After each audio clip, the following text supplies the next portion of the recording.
Yesterday, talking about how bad or good things were, Nicola Willis, the Minister of Finance, opened the books. Well, had the books open for it. She's got to do it every 6 months, so she couldn't evade it. Sitting right behind her while she was doing it was the new Secretary of the Treasury, Ian Rennie, looking as po-faced as he usually looks. And in actual fact, Nicola Willis did two things yesterday. The first thing is she blamed Treasury.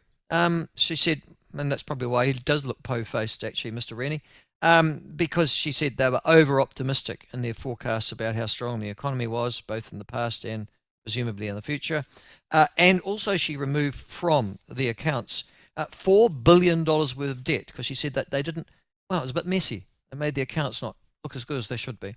Joining us to talk about that and the reaction to all of this is James Ross from the Taxpayer Union. He's the head of their policy and public affairs, and he joins us now. James, thanks very much for joining us. Appreciate it. What's your beef with yesterday? Look, where to start? I mean, we at the Taxpayers Union, we were expecting it to be a bad day. We weren't expecting the books to look good. Frankly, I was blown away with how bad they were. Now, spending's gone up, debt's going up.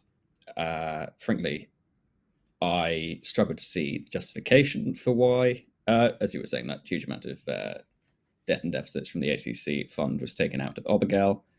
But what I would say is it looks very convenient. Now, the surplus has been pushed back a year, even taking out those, even taking OCC out of what they call Obergel, which is the balance sheet, essentially.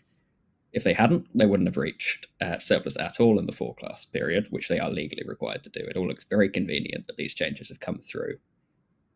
Frankly, at the last minute, they've been pushed through to make the books look like they're in a better position than they are. And even with those changes, frankly, they look like they're on fire. Yes. Now, the suggestion is that, well, let's just take the $4 billion of ACC. $4 billion of ACC deficit, $4.1 billion, has been taken out of the books. Now, can you just explain to me why? Because apparently they make the books look messy, or not as good as they should be. What's the logic?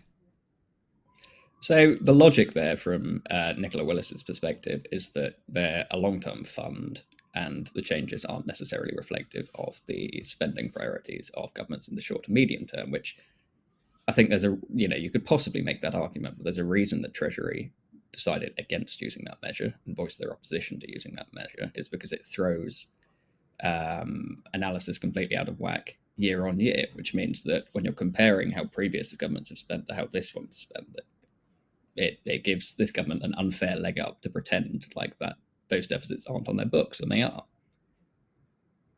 Okay. But we are in a recession at the moment. There are two ways of handling a recession, it's always seemed to me. By the cut your cloth, which is called austerity by some, or you decide to employ good old Keynesian economics and stimulate the economy yourself with some bit of public spending. I assume there is some sort of intermediate step in between both those two options. Is Nicola Willis caught between those stools? Well, I think the problem is you've heard from certain groups. I know the Public Service Association came out and called this an austerity, called the government strategy an austerity budget. The facts of the matter are that this government is spending more than the last one. Government spending as a share of the economy reached, I think, 40.5% this year, according to HIEFU, so the Treasury's opening of the books. Under Ardern and Hipkins, that never topped 39%. So, 40.5%, 39%, that's a big chunk of the economy. The government is spending more compared to Labour. Is that because they're spending more on servicing the debt, that the debt is such, and with interest rates rising, that would have an effect upon the yearly accounts? Yeah, I mean that is certainly part of that. We're looking at interest costs on that debt being just shy of $7,000 for every household by 2028, 29. Those are growing quite enormously, and the more debt there is, the more those finance costs are going to fall onto hardworking Kiwi taxpayers. But there is more to that as well. The other side of that equation is one, the cuts that this government were elected to make just aren't happening. I think in Scrutiny Week, a couple of weeks ago, it was revealed that of the 9,000-ish public service roles that had gone, only about 900 of those were actually filled. most of them were just unfilled roles that have now been taken off the book. So that's not savings. Um, And there's it's huge numbers just of can government I just, programs. and that's information that I'm not aware of.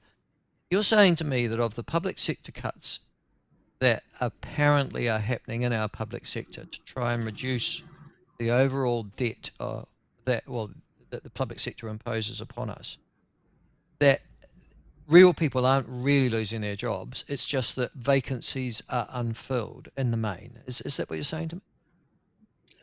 In large part. Now, I'd have to get the exact figures for you. If you want to have a look yourself, they were in Nicola Willis's questioning during Scrutiny Week, either last week or last week or the week before.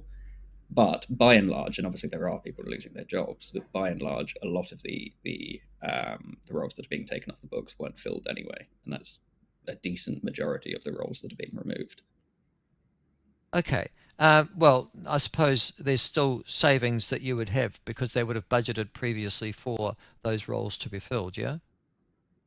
Yeah, of course there are savings there, but I think what the books have shown during the opening of the books yesterday is that they're not going anywhere near far enough, and spending is still going up.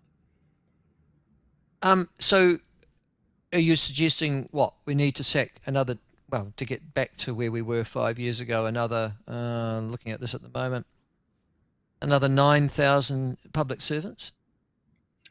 I think it's a question of two parts. I think realistically, we need to be going through government spending line by line and finding, looking at programs as though we were starting them afresh now and saying, is this good value for money? If we were starting afresh now, would we introduce this program or this service? If we wouldn't, then frankly, they need to be removed. But the other side of that equation is that we need to see growth, and we need to see productivity, and we need to see the economy growing.